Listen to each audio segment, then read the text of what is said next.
All right. Hello, kiddos. How are you all doing? I'm doing all right. I had problem 3.5a.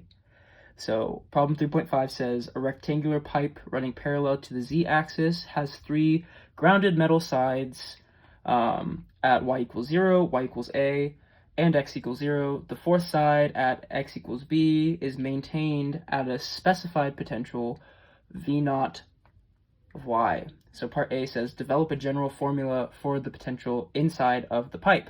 So all that basically is saying, so the equation, the problem essentially just gave us initial conditions, or boundaries, not initial conditions, boundary conditions, sorry.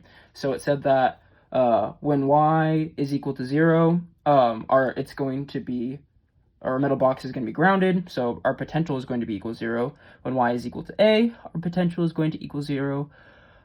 When x is equal to 0, our potential is equal to 0. And when x is equal to b, we're going to have some potential that's a function of y. Now, because this is two-dimensional, we can use the nifty equation that Dr. Bruby derived for us on the online videos using Fourier's theorem. So that equation is just this here. So to set up a general form for this problem, we're just going to be using these initial conditions to be solving for these variables. So starting off with initial condition number 1. Excuse me. Okay, so initial condition number 1 says that when y is equal to 0, our potential is equal to 0. So we'll set our potential equal to 0, and because the sine of y is 0 and cosine of y is 1, this term is going to cancel out, and we're just going to be left with d here. So we're going to get just this, so 0 is equal to this guy times d. So now if we want this to equal 0, that means that our constant d here has to equal 0. So we can update our electric potential equation to this, because d is equal to 0. So now let's look at our other initial conditions. So the other easy one is the third initial condition. It says that when x is equal to 0, our potential is equal to 0. So we'll set our potential equal to 0, and then we'll set our x's equal to 0. And because our x's are found in the exponentials, e to the 0 is just 1, so then we're left with a plus b times c sine ky, and from this we can, because we want this equal to 0, that means we want a plus b to equal 0, which means that we can say that negative a is equal to b. So that's cool, and we can then further rewrite our electric potential equation as seen here, which is super cool. And if we pull out, so now we only have two constants left. We have a and we have c, so we can pull both the a and the c out.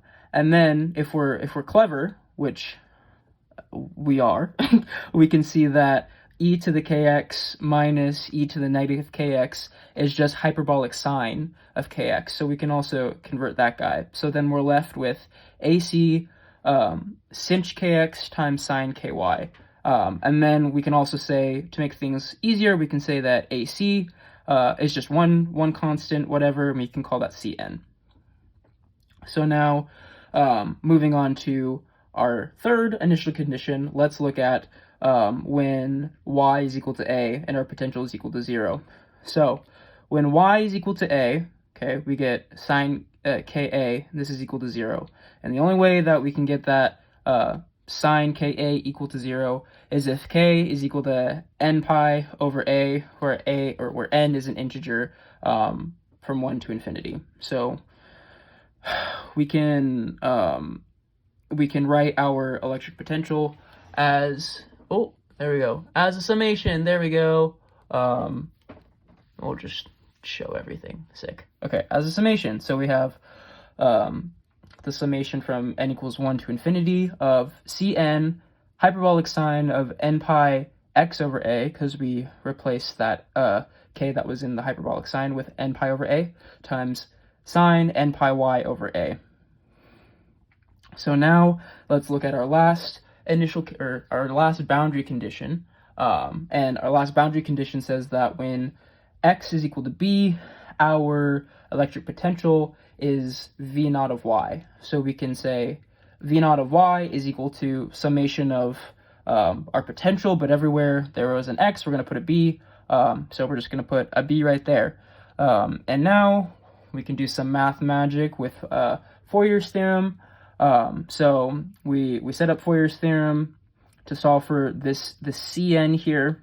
So here's me using Fourier's theorem, and then we can rearrange this to solve for Cn. So Cn is equal to this big guy here, and we can't further simplify this Cn equation, so we can't solve this integral yet because we don't have a function for this v naught of y yet. So all we can say is that Cn is equal to this, and v of xy is equal to this. Good job.